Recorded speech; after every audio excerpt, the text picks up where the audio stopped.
Welcome back to episode 24 of our Ocarina of Time walkthrough. In this episode, we will meet another odd fairy, head back to find Zelda and find a big surprise, and collect yet another ocarina.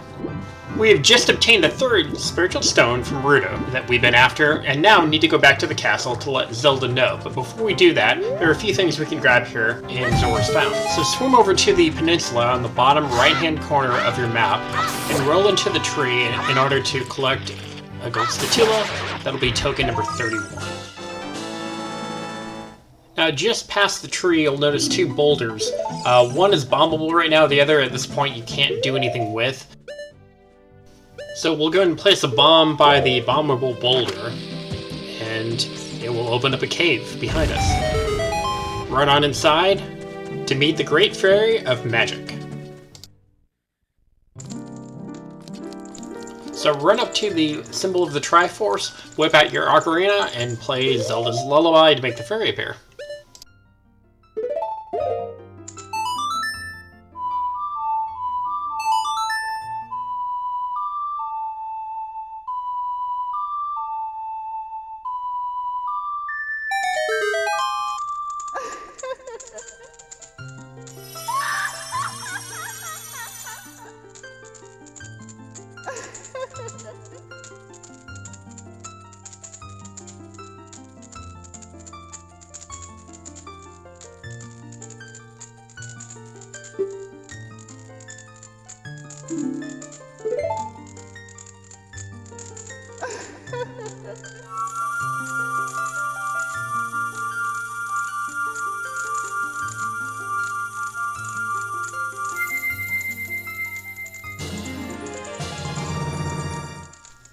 So Fair's Wind allows you to create a warp point in any dungeon that has a dungeon map. It uses some of your magic up, and then allows you to leave the dungeon and return to that point or spot in the dungeon.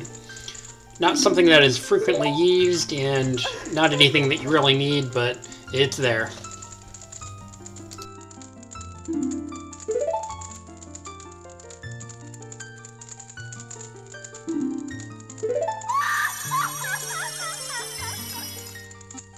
Alright, after collecting Fair's Wind, we can run back outside, and there's one more gold statula that we can collect before leaving.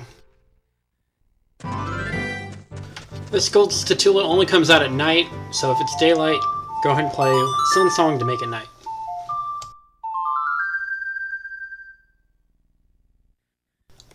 Then swim on back to near where Lord Jabba Jabba was.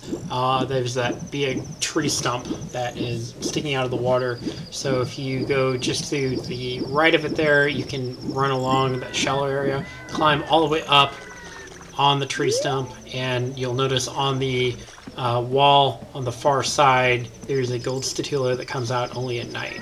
So you can shoot him with your fairy slingshot and then use your boomerang to grab the token. It'll be token number 32.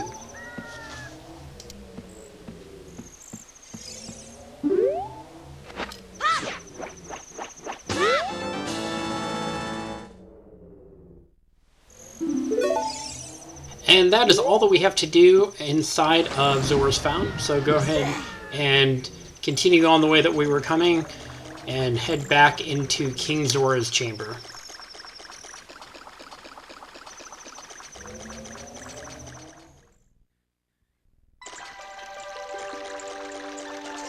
And here you can see that Ruto is now back with her father. You can talk to both of them if you like. She's going to ask if the Stone of Water is helping us, and he'll give you a quick thank you for rescuing his daughter. Oh, Link, you saved the princess, eh? I really appreciate it. And I'm like, yeah, you're welcome. Well, that's all that there is to do here, so we'll go ahead and head back on out to Zora's River. On the way, we'll stop and collect a few items from shopping carts. We need a little bit more money in order to buy one more magic bean from the bean salesman. We need 50 rubies this time, since they go up by 10 rubies every time you buy one. A great way to collect a few rubies is actually to swim down the river. So if you remember from the sign at the base of Zora's River, the river has a strong current, so it will carry you down And as you swim downriver, downstream here, you'll collect rubies all the way.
Okay, with that, now it is time to head back to Hyrule Castle and go see if we can find Princess Zelda and let her know that we have all 3 spiritual stones. So we may be able to open up the Temple of Time now. Well, it's a bright sunny day, not hardly a cloud in the sky. What could possibly go wrong?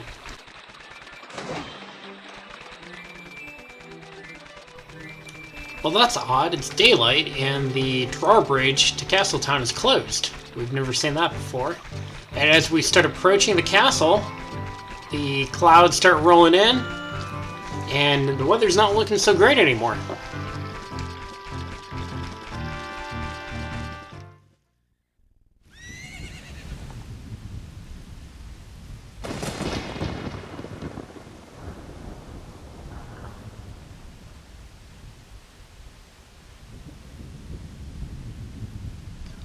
Now this may look a bit familiar if you remember the very first episode, the dream that Link was having.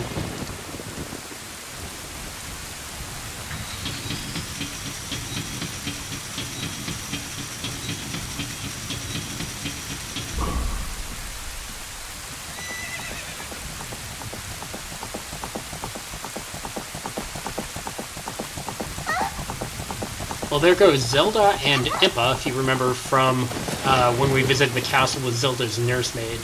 Zelda has thrown something into the river. And this, of course, is the man who the great Deku Tree warned us about. A man of true evil who's been wreaking havoc all over Hyrule, trying to get all the spiritual stones, and was not able to get 8 of them because we have them all.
And here Ganondorf announces his true intentions, that he is Ganondorf and his intention is to take over the world. He will stop at nothing and is the epitome of true evil.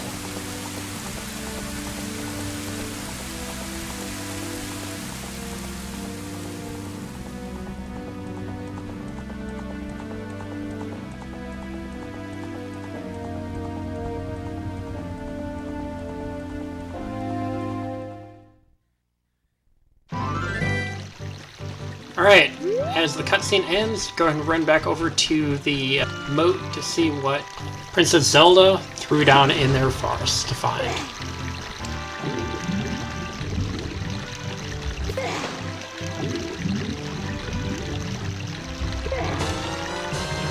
It is the Ocarina of Time, the royal family's hidden treasure, which Zelda left behind. It glows with a mystical light.